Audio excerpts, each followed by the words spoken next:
Sabihin, Lord, Ikaw lamang. Ikaw lamang at wala nang iba kaming sasambahin. Hallelujah. Na kahit kung minsan ay may mga hadlang sa buhay natin, may mga masasakit na salita, may mga pangyayaring hindi maganda, hindi dapat ito hadlang, kapatid, para purihin mo ang Panginoon. Sa halip, gamitin mo ito, gamitin natin ito upang magpuri at magpasalamat sa Panginoon. Oh. Let us worship the Lord.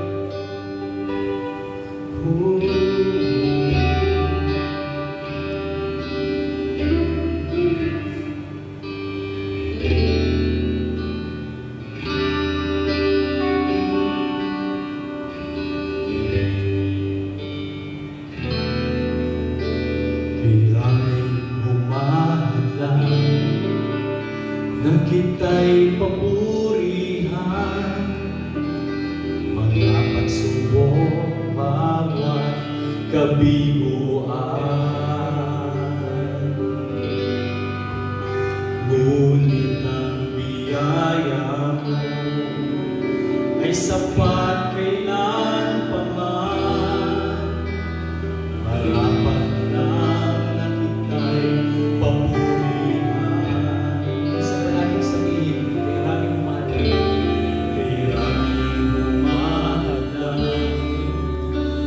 Kita'y papurihan,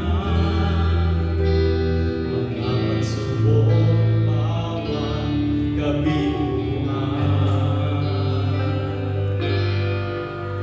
Ngunit ang biyaya mo ay sapat